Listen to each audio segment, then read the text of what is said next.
Today on the Big 6 in 60, the Thunder blow out the Lakers. He was like the lifeblood of this team.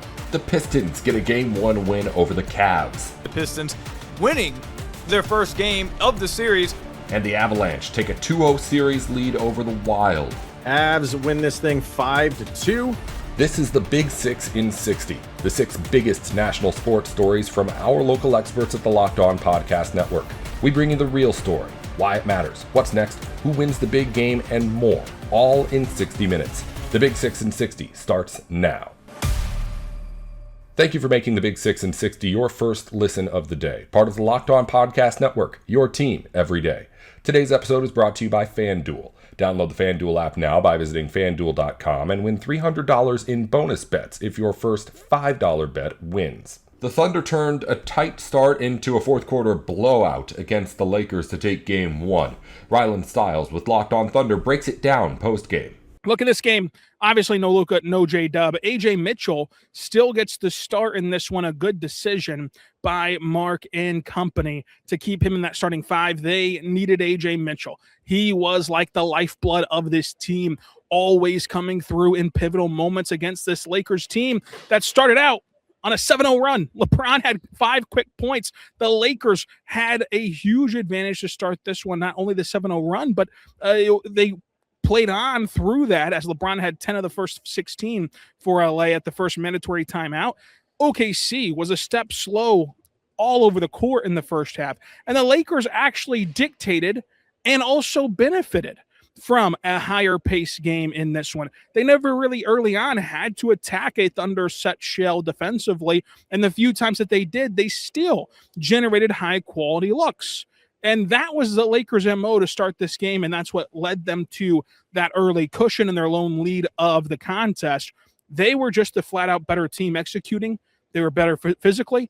They were just more ready to play basketball today at the opening juncture of this contest. They executed their game plan. They defended physically without fouling. They pushed the pace in transition. They did all the right things, but OKC closes that opening frame strong. And for as bad as you can talk about that first quarter, the Thunder leave the first 12 minutes up by 5, then start the second quarter with Shea on the bench on a 5-0 run, getting up by 10, causing the Lakers to burn a timeout. And JJ Redick talked about this in the media sessions leading into this game about how his timeout usage would be different against Oklahoma City, used more so to curb runs, because he usually likes to keep timeouts with him toward the end of games, as most coaches do.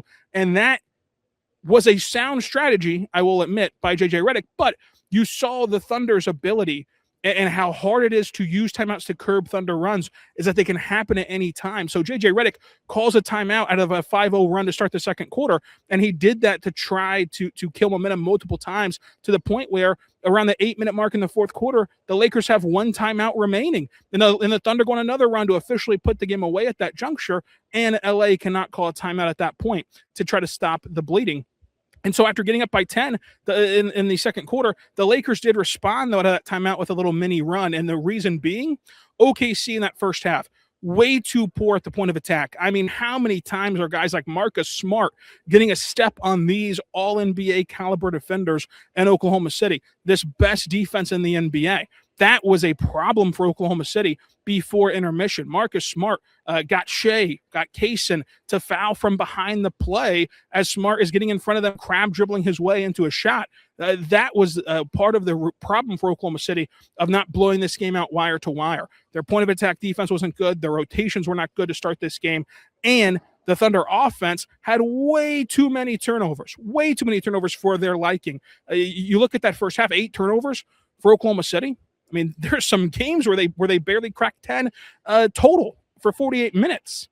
And with all that being said, you're probably thinking, well, surely Oklahoma City was down double figures at that point, right? Like, surely Oklahoma City was trailing at that juncture if this is all that was going wrong for them. And you have the right thought process, because I don't know that you could script a worse first half for Oklahoma City. With their lacking in their defensive identity, with the turnovers, it was hard for them to generate clean looks. LA dictated the pace. LA got some easy buckets. And yet OKC walked into halftime up 8.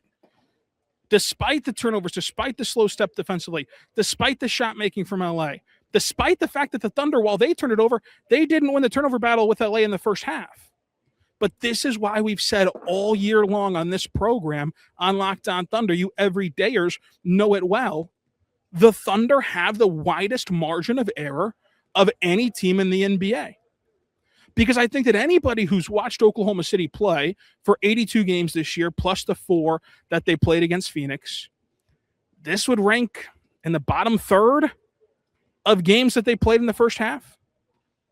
Like, they were not good. They were not on point. They were not sharp. They did not execute very well. And they were up by 8 points in a playoff game. Like, that's how good this Thunder team is. And out of halftime, the Lakers still got a few too clean looks to start the third quarter.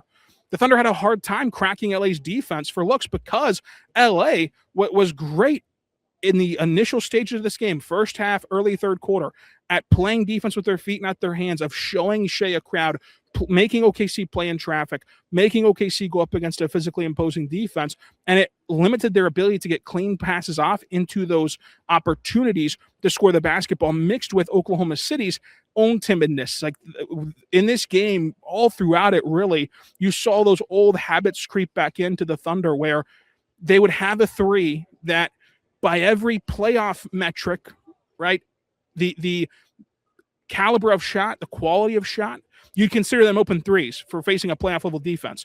What we've talked about since that Dallas series a couple of years ago has been that this team has to be more comfortable shooting over hard closeouts. And that timidness from beyond the arc did come back in some ways for Oklahoma City in this game that they had to work their way out of. That also helped the Lakers' case because of how good the Lakers were rotating defensively early in this contest, for the first 2.5 quarters.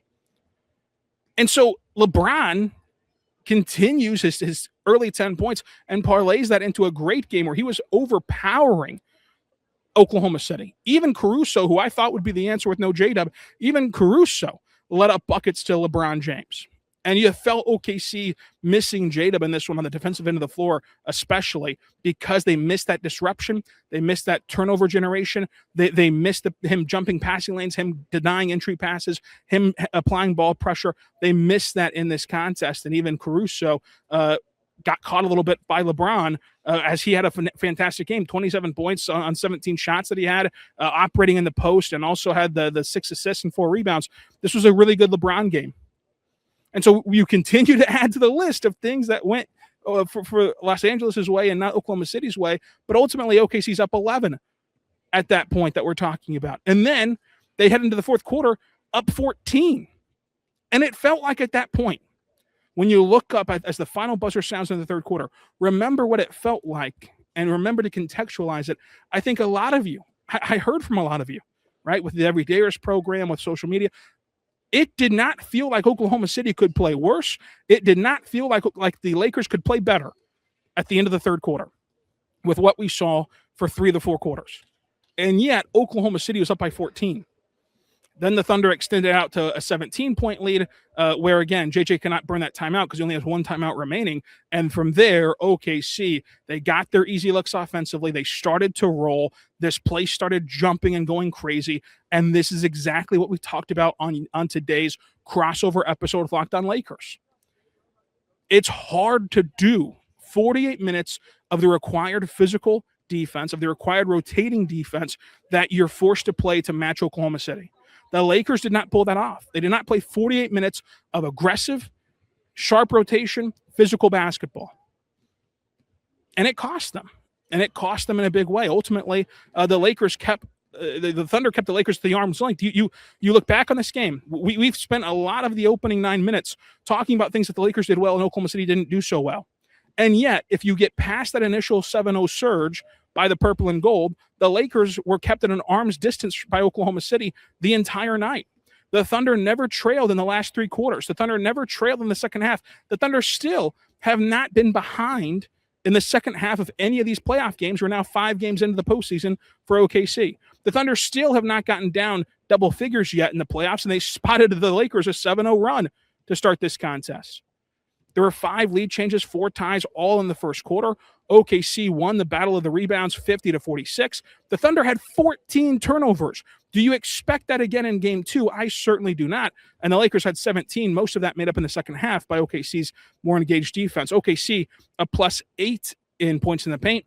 The Thunder a +10 in second chance points. The Thunder a +5 in fast break points. You break that down, the Thunder will have to grow their margin in fast break opportunities, but most importantly, they'll have to grow their margin in points in the paint.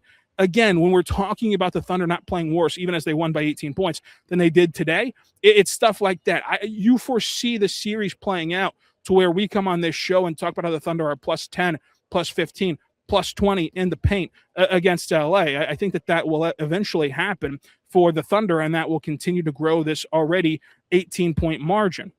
And the Thunder did a great job of responding all night, and that's what we're talking about. We're talking about once they wrestled the lead away in that first quarter, they never surrendered it again. Not only that, the Lakers never really chipped it away. They got to 4 at one point in the second quarter, and the Thunder once again swelled it back up to 7-8 points at that point. So you look at OKC.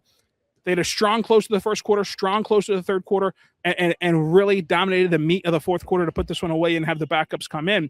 So that's how the Thunder put this one away and got a clean blowout on the scoreboard, but there's still a lot to clean up from game 1. And the Thunder can still play much better than they did, and they just won a playoff game by 18 points. And I say that not as a put down to Oklahoma City, but as really that's a positive thing for Oklahoma City. You won a playoff game by 18 points today, and nobody feels like they played their best. Like nobody feels like Oklahoma City gave their fastball today. That's scary for the rest of the NBA. That just shows you how great this team is. And it does vindicate what you every day have heard me talk about all season long, the margin of error being so wide for Oklahoma City compared to every other team. You've got to be perfect for 48 minutes. They force you to be perfect, Oklahoma City does, to try to beat them. That's just to try to beat them, much less to actually do it. You've got to play 48 minutes of clean, great basketball.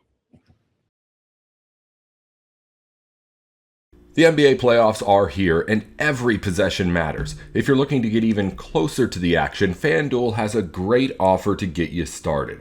Right now, new customers can bet $5 and get $150 in bonus bets if your first bet wins. That's right, turn $5 into $150 in bonus bets just for getting started. I like using FanDuel during the playoffs because everything I need is right there in one place. You can check stats, trends, and matchups before making your picks, which makes the whole experience feel a lot more informed. It's a really easy app to navigate, and it makes playoff basketball even more engaging from start to finish. Head to FanDuel.com to get started. FanDuel, play your game. Welcome back to the Big 6 in 60. The Pistons' pressure forced 19 Cavs turnovers as Detroit took Game 1 of their series at home. Kuka with Locked On Pistons goes inside that win. The Pistons winning their first game of the series in Detroit. Game 1, they actually take care of home court. Last series, they did not. They lost, obviously, at home and split. They have the chance to go up 2-0 now in a few days, going back to Cleveland and protecting home court. They did a good job starting off 1-0. They win this game 111 to 101. There's a few simple takeaways I want to mention, some quick hitters here. Obviously, they did a great job on Donovan Mitchell and James Harden. James Harden was 6 of 15 in this game. Donovan Mitchell was 9 of 19 in this game. Between the two, they had 10 turnovers. If the Pistons are able to force those kind of shooting percentages, and also create that type of havoc with those two players, they're going to be in a great spot. The Pistons got a lot of good performances from just about everybody that checked into this game. It was a really good group effort, which multiple players after the game spoke about. But there are a few things now that I really want to dive into that I think are my biggest takeaways from this game. Number one, for the Detroit Pistons, and really for the fan base as well, if you wanted to walk away from this game feeling like, all right, the Pistons really can go ahead and take control of this series. The Pistons really could get out of this series and get to the Eastern Conference Finals. Like this, they could really do that. And here, the Cavs shouldn't be too big of an issue for them.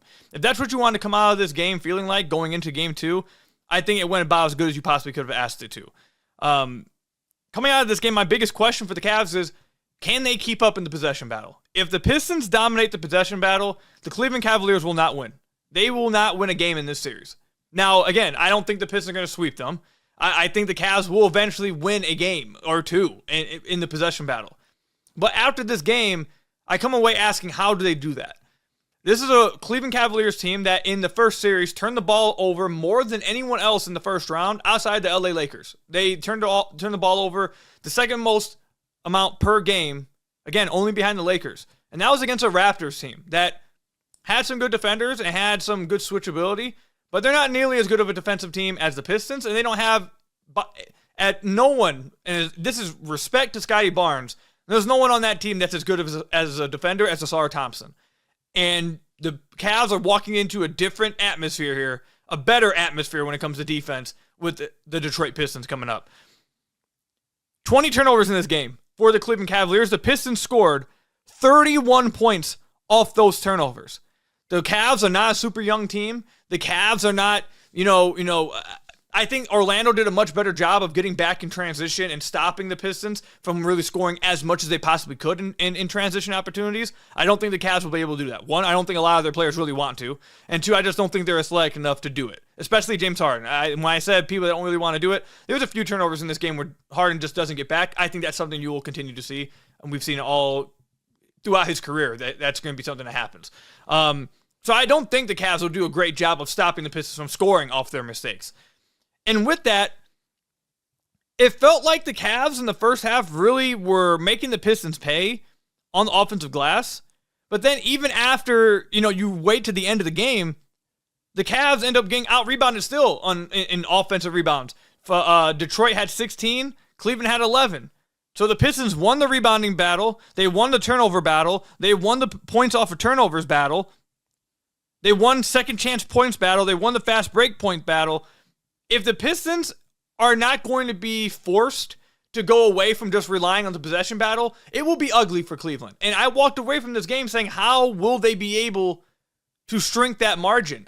Obviously, they can try to take better care of the ball, but I think the Pistons they were the best team in the NBA this year at turning you over. I don't know if that's just something that a team can just decide to do. The Pistons are going to turn you over. And one of the main reasons for that, which is what I want to get to next, is Ausar Thompson. We'll get into him a little bit later, but obviously he's getting all kinds of coverage nationally now. So many people are talking about him finally, and his defense is just absurd, man. It's just crazy. But in this game, and I think you'll continue to see it, when Ausar leaves the floor, Ron Holland is now going to be checking in. Ron got into this game for the first time since game 2. I think he'll continue to play. And the point of attack defense the Cavs are going to have to deal with, the pressure that they are going to have to deal with for 48 consecutive minutes, is going to be something that they haven't played before. When Ausar leaves the floor, it will be Ron Holland coming in, and he's going to be just as engaged, just as physical, just as aggressive. He won't be maybe as good as Ausar, but he's going to be better than just about anyone else out there that can come in and try to keep up that level of physicality and aggression and just pressure that you don't really want to deal with. There was a few possessions where Ron made a mistake defensively when it came to fouling somebody. So he'd be able to, Ron's not perfect, okay? He's as good as you probably could expect him to be at 20 years old. But he is someone that is going to be relentless at the point of attack, and just simply having that kind of pressure stay when Ausar leaves the floor just frustrates, annoys, makes it something that the Cavs ball handlers just simply don't want to deal with, makes them uncomfortable.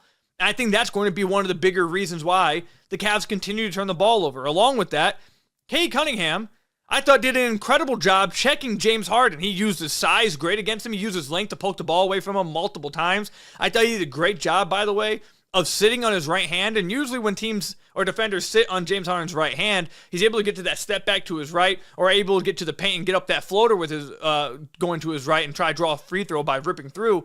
But I thought Cade did an incredible job of not biting on any of those. And anytime he tried to get to that step back, Cade's hands were very active and knocked the ball loose. He made it very frustrating for James Harden.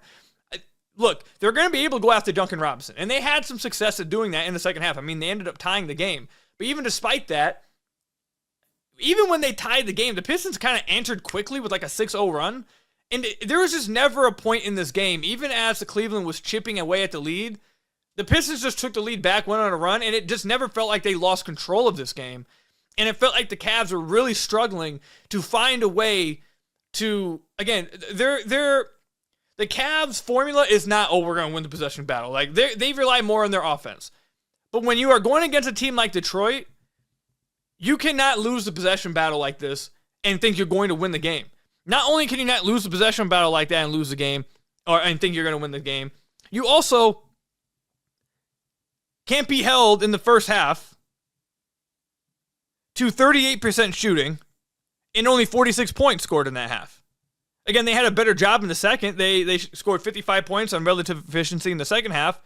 But all it takes, like we saw in the Orlando series and like we've seen from this team all year long, all it takes is, or against Orlando, it was only a few minute spurt for them to shut down on defense and take off. If you give them a full half of just dominating you, you're not going to make up the difference in time. Like, you're not going to have either enough time to make up the difference, or you're going to be so far behind that even by the time you make up the difference, the Pistons will be able to respond and just extend the lead again. Like, the Pistons were dominant in that first half, and it was basically, they were in control basically after that, and it all starts with their defense. Look, Jalen Duren has been incredible defensively the last few games. This game, he was multiple efforts, some incredible rim protection moments from him. I really loved what we saw from Jalen Duren in this game defensively. He had 12 rebounds. We'll talk about this a little later with Stu, but he was incredible on the glass, much better in his minutes than in Stu's minutes on the glass.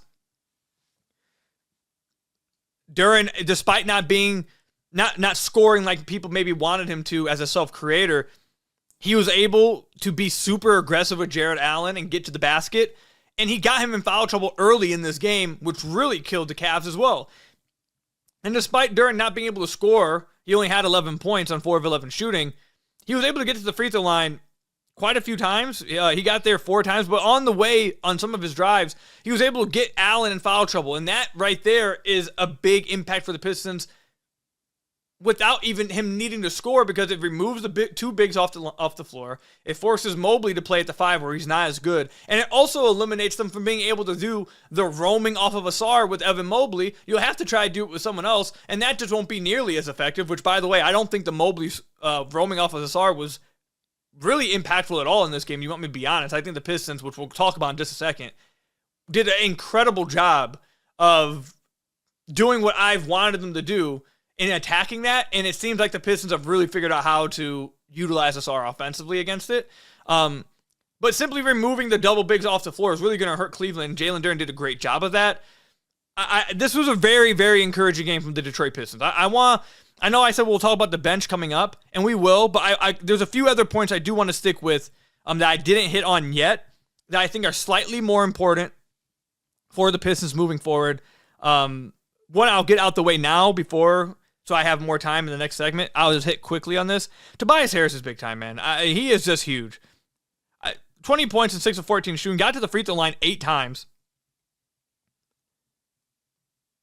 Just incredibly amped up throughout the game still. Some big-time defensive plays. Continues to be active on the glass. 8 rebounds. Big time there. But he just has some key buckets for the Pistons late in the game. He had that crossover on James Harden that was filthy. Had the crowd going crazy and then hit the runner and looked at the Pistons bench and started showboating. Like, Tobias is more animated than ever before, and I think he's doing it, one, because he's feeling himself and he's having fun. But I think even more so, I think he realizes the team needs it. Like, I think he thinks the Detroit Pistons, they need me to be this aggressive. They need me to be this amped up. This is what they need from me. And they're definitely feeding off of it, and he's just been incredible. I mean, I'm loving it. Those plays have been so much fun to watch. The Avalanche grabbed a 2-0 lead on the Wild and stayed unbeaten to start the postseason last night. Chris Maselli and Seth Tupal with Locked On Avalanche and Wild got together to recap the matchup. Avs win this thing 5-2. So they are not only up 2-0 in the series, they are undefeated so far in these playoffs. A nice 6-0. And this thing heads back to Minnesota. A lot to talk about with this one. I think there was a lot of eyes on this after people heard about that 15-goal gunslinger shootout in game 1. What would game 2 give? Wild make the goalie change. And we'll talk about a lot of it. I want to get your thoughts. First, 5-2 game. How do you think the Wild did in this thing? I mean, there's got to be things that obviously that you are not too happy with after this game. It was better. In that it was not 15 goals better. Yeah. So here's kind of where I'm at, Chris, with this. Offensively, I think the Wild have done a good job of pushing and getting to the net for the most part. There was a little bit of a kind of a move away from that in game 2.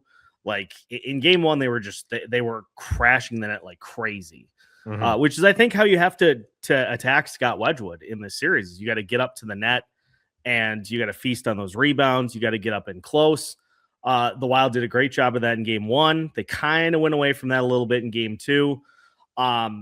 The big story for me is the goaltending. I mean, I know not all of it was on Jesper Wallstedt in game 1.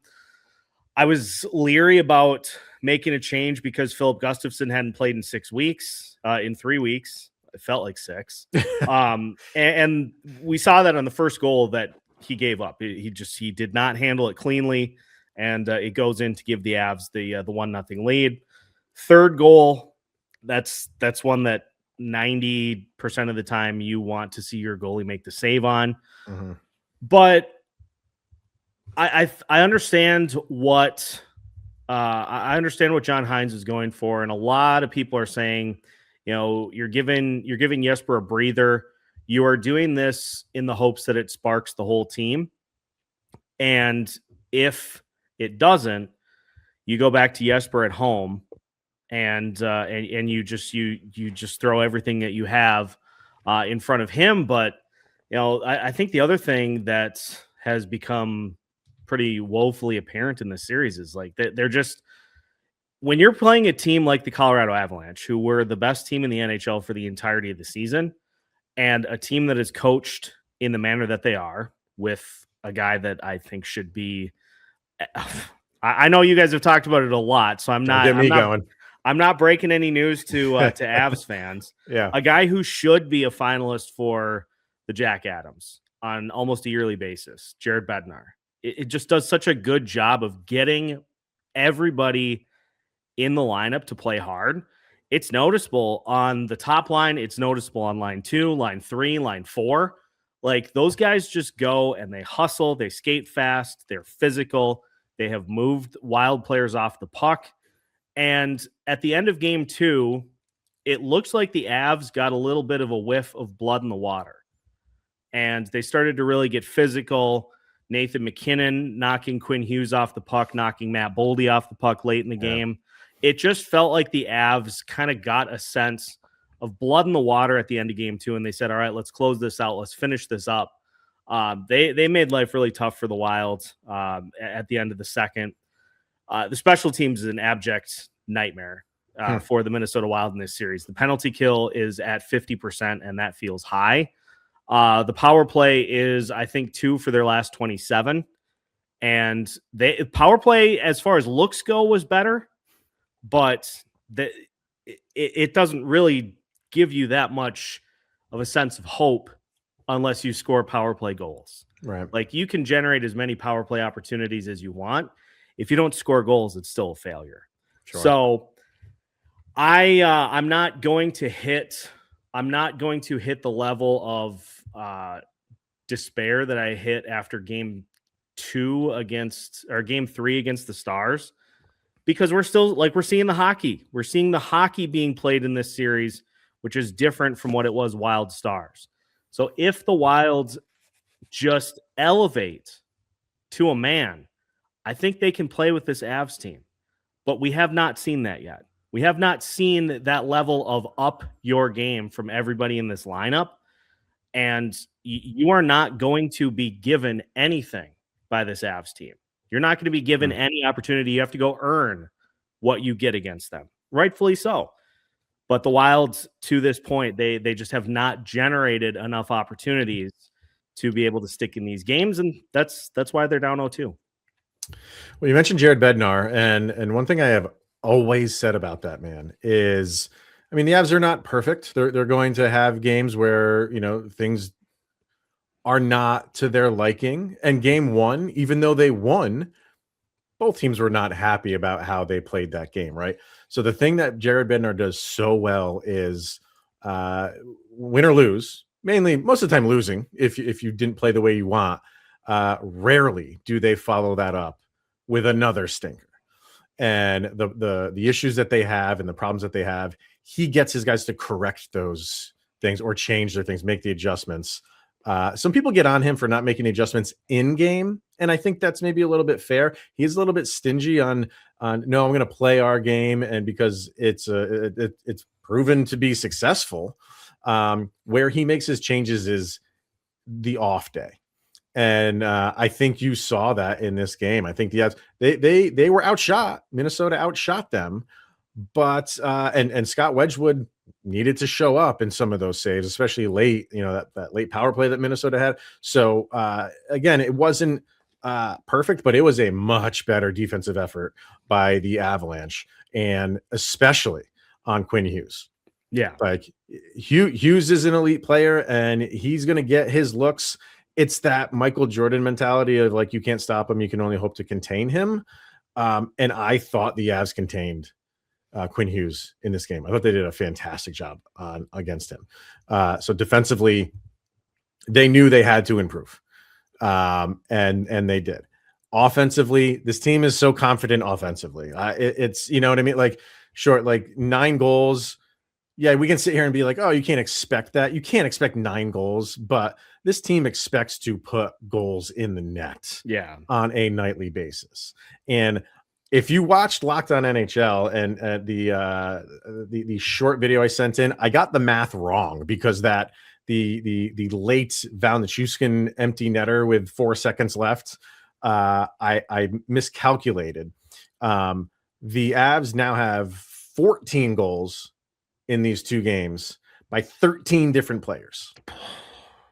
The only guy that has multiple goals is Cale Makar. He got 2 goals in that first goal, in that first game.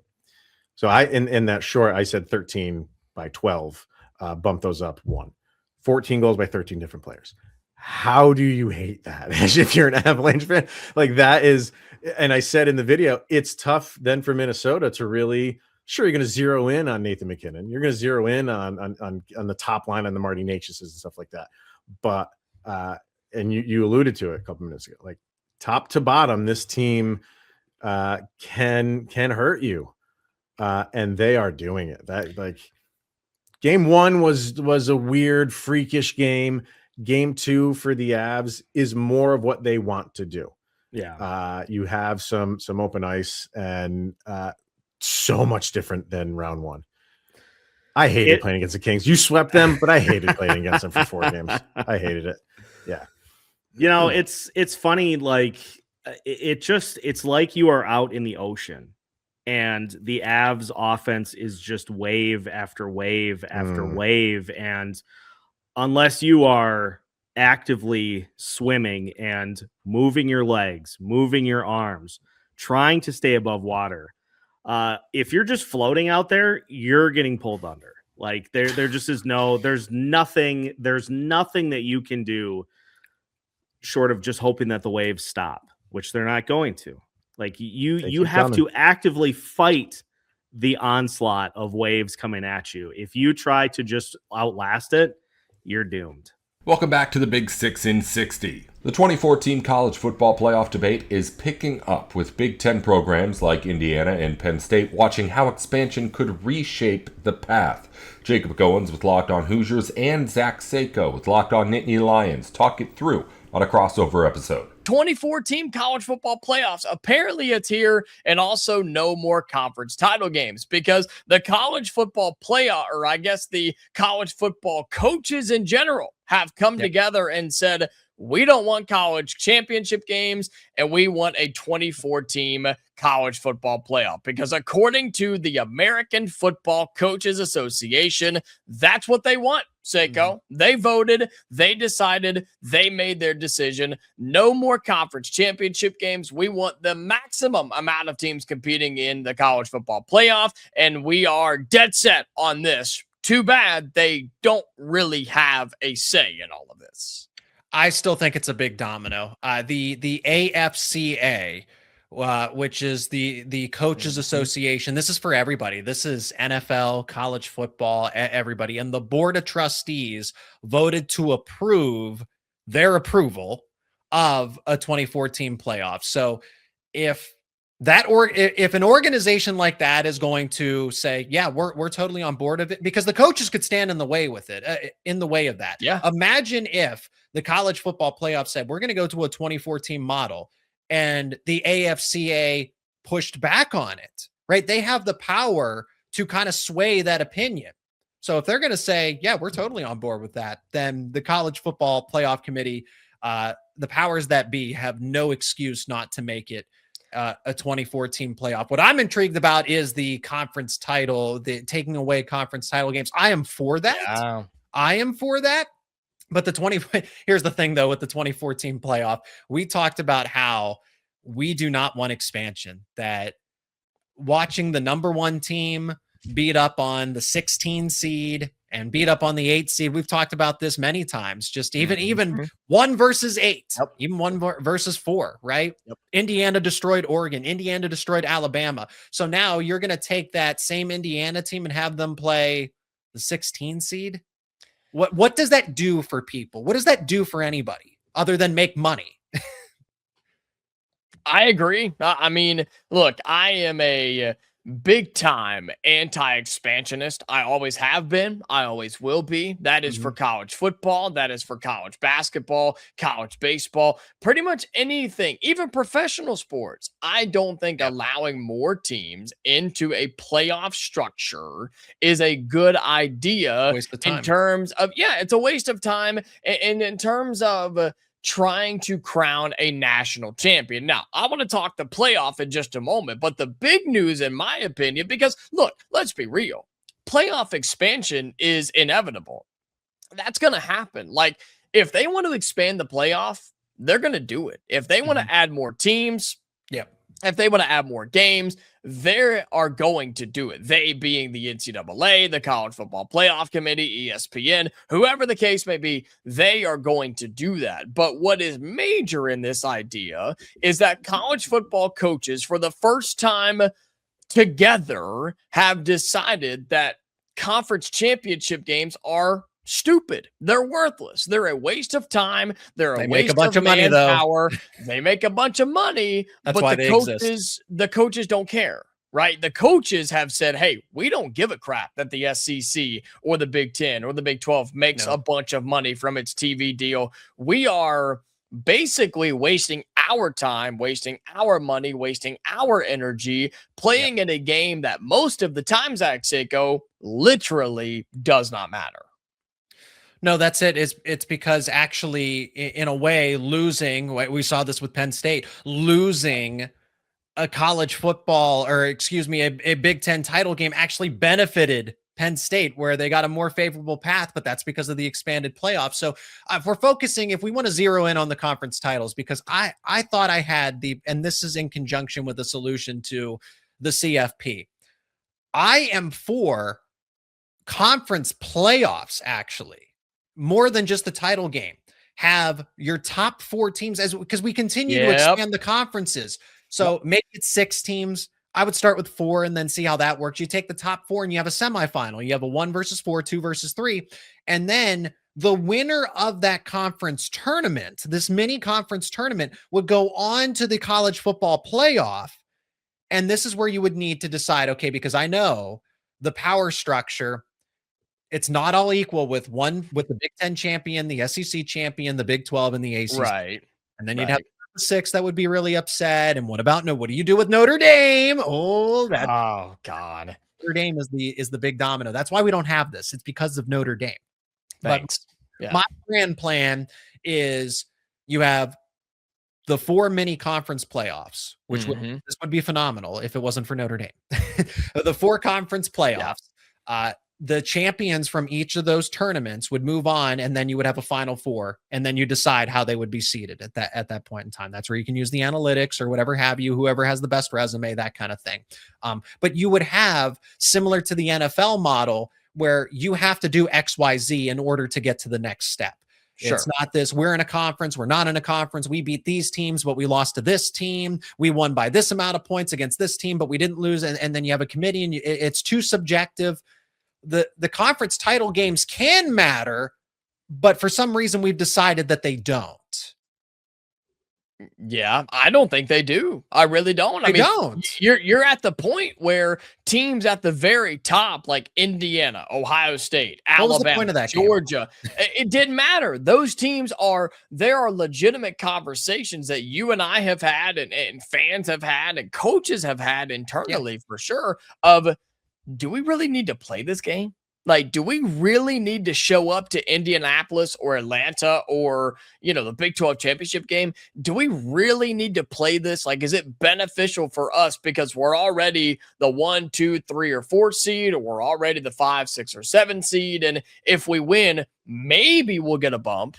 But if we lose, we're pretty confident we're going to drop. So imagine if someone got hurt in that game. Because the bigger prize was you won the Big Ten title, but you lose out. And I think Indiana did pick up an injury or two in that game that it ultimately didn't cost them, but certainly kind of changed things going into what was more important kudos to Indiana for not letting that game affect them or any bumps and bruises. But what if it did? And I wonder if some of the other schools were like, hey, this is the bigger prize. Why are we so focused on this? But my point is, you can make the conferences matter more than what they are. You can make the title games matter, but you also need to put Notre Dame in its place.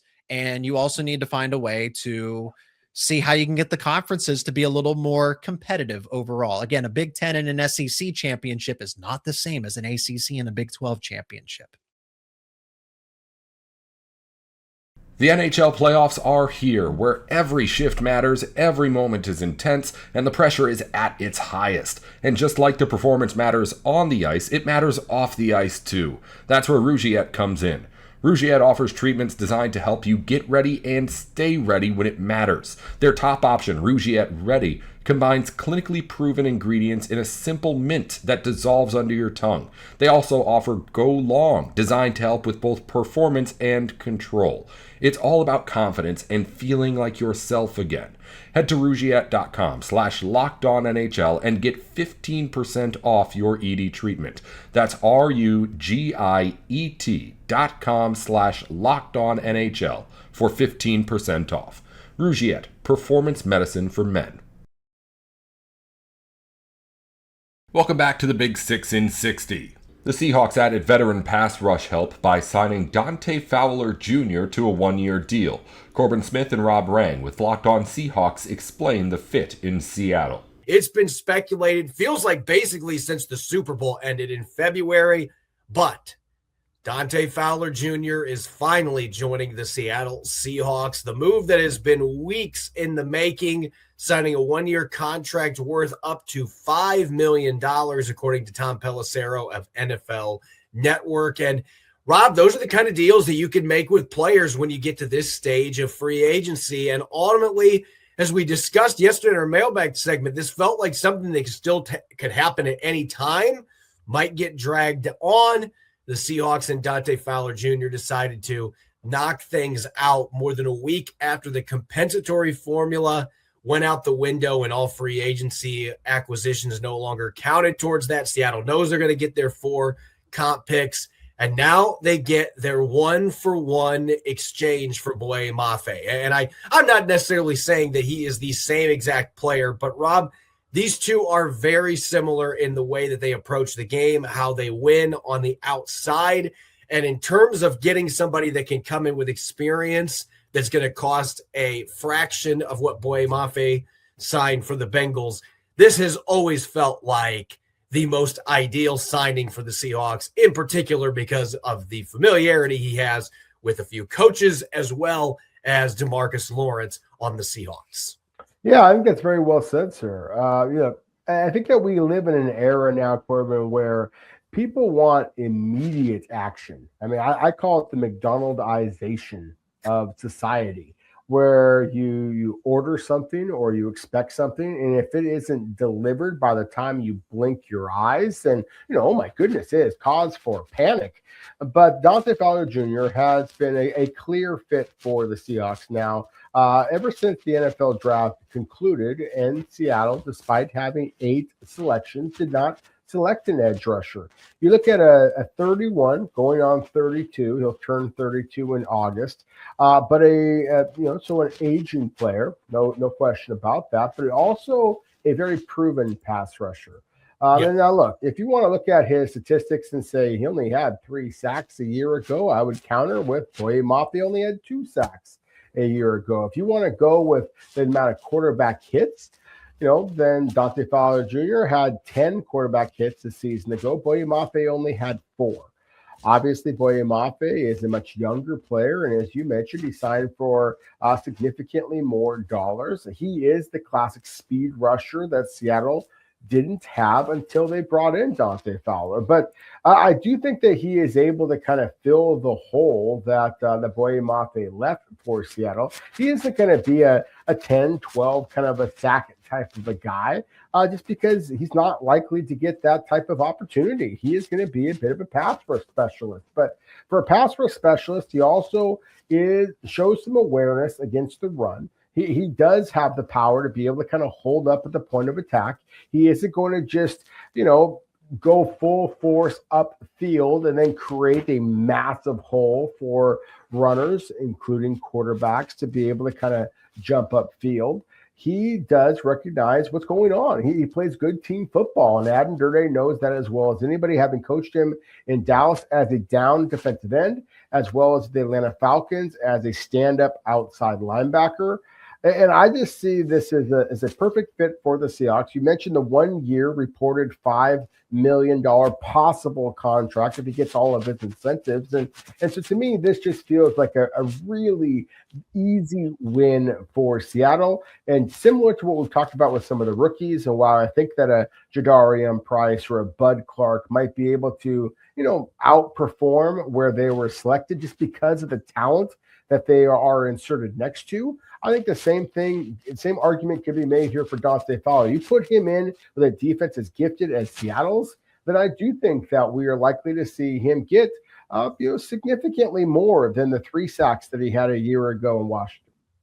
Yeah, I think so too. And the interesting thing about Dante Fowler's career, it almost feels like when we talk about the year-to-year being just kind of the word I'm looking for here, not just inconsistent, but sacks tend to be a result sometimes of better fortune. Sometimes they tend to be a result of the players that are around you, and sometimes a little bit of both. It isn't necessarily because of just being elite at getting after the quarterback. There are other factors that come into play here, and the reason I mention that with Dante Fowler in particular, it's odd. You look at his time in Dallas 2022 and 2023, he had 6 sacks his first year there. Both those seasons, Adam Durde was the defensive line coach, but he had a higher pass rush win rate and a better pressure rate and more pressures and had more quarterback hits the year after that. He was arguably more productive, even though the sack numbers were not as good the second season in Dallas. Last year with the Cowboys, his 14+% pass rush win rate was higher than Boye Mafe, Uchenna Nwosu, and DeMarcus Lawrence. The only edge for the Seahawks that was better was Derek Hall last season. And Hall only had a couple sacks to his name. He was productive getting to the quarterback, but he just couldn't get the sacks. So again, there's so much that goes into that. That's why, to me, quarterback hits and pass rush win rate, those are the 2 areas that I tend to look at the most when I'm evaluating a pass rusher to go with film, because I can see a guy that dominates his opponent at the tackle position and the quarterback gets the ball out quick regularly and they can't get those hits, or they're only able to just get a hand on the guy instead of sacks. Dante Fowler Jr. has been consistent throughout his career of being able to win it as an upfield rusher, but like you said, being disciplined, not a guy that's going to create those pass rush lanes that allow the QB to escape. And he plays with good effort against the run. He has had his struggles at times in his career in that regard, but it hasn't been an effort issue. I think the Seahawks will be able to work around that, especially with him being a 2-point stance outside linebacker. That is when he's at his best. And they won't have to have him play 65, 70% of the snaps. If you can get 35%, he has a lot of pass rushing downs. He's got a chance to turn a lot more of those pressures into sacks with a much better supporting cast than he had last year without Micah Parsons being in Dallas, without DeMarcus Lawrence being in Dallas. He's going to have that better supporting cast here with the Seahawks in a system and with a coach on staff that knows how to get the most out of it.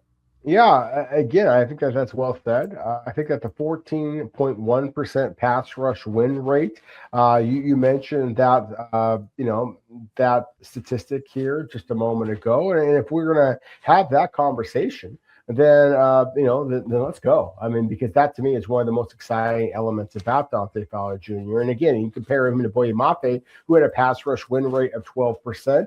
Boye Mafe's 12% pass rush win rate was significantly boosted by what he did at home in front of the 12s. And we know how loud that crowd can get. We know all the talent that Seattle had, as opposed to, the Dallas Cowboys, who, of course, were suffering through a disappointing season last year, had lost all of that talent, as you said. And to me, one of the most encouraging things, Corbin, when you look at Dante Fowler Jr. and what he was able to do a year ago with the Cowboys, I misspoke earlier. He had previously been with Washington, now with Dallas this past season. It was interesting. You look at his performances with the Cowboys a year ago, he was actually significantly better on the road than he was in Dallas. And so this is not a guy that is reliant on the home crowd, giving him that, that quick burst, because he is able to, just kind of live off of the fact that the opposing offensive line isn't able to go on a snap count, that they are having to adjust because of the crowd noise. And so I do think that this is a true pass rusher, not the guy that is, reliant upon the home crowd being able to kind of create easier opportunities for him. He had 9 games, Boye Mafe had 9 games a year ago in which he had double-digit pass rush win rates. And that's 9 games out of 20 games that he played for the Seahawks, going all the way into the Super Bowl. At the same time, if you look at what Dante Fowler is able to do, then his 20.1 pass rush win rate when on the road was really among the absolute best in all of the NFL. And 14.1% that he had for the entire season was better than the Chargers' Tuli Tuipulotu, the Bears' Montez Sweat, who had 13 and 10 sacks respectively a year ago. Certainly better than anybody on the Seahawks. So I do think that this is a cheap, and in terms of inexpensive fit for the Seahawks, but also one that could wind up actually being a significant upgrade for Seattle. Welcome back to the Big 6 in 60. The Giants filled a major hole in the middle by signing DJ Reader to a 2-year deal. Patricia Traina with Locked On Giants walks through the pickup. The Giants added 2 more defensive linemen on Tuesday. They got the big fish that they were looking for. DJ Reader signed for a 2-year, $12.5 million contract. All right.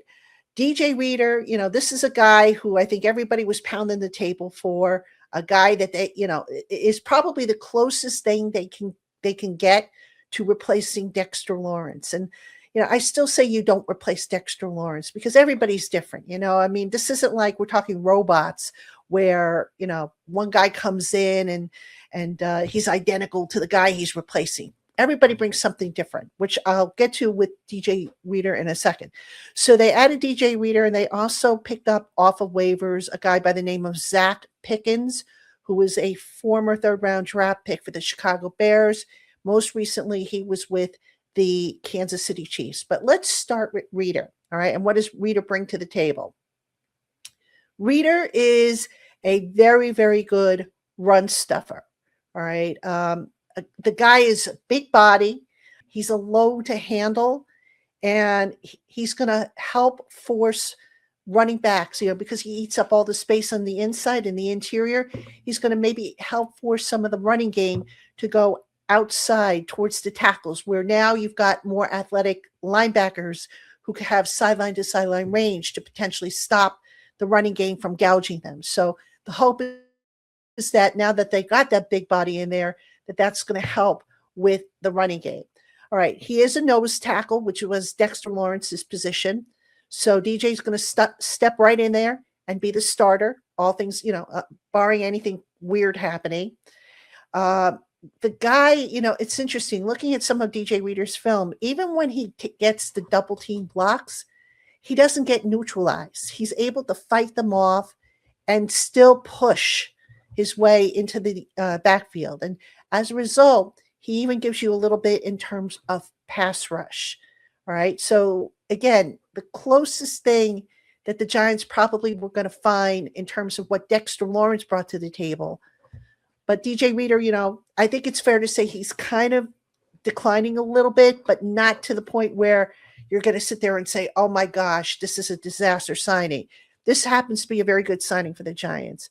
So DJ Reader is going to help with pushing the pocket, allowing for that pass rush behind him to penetrate, and to also help with stemming the tide with the run.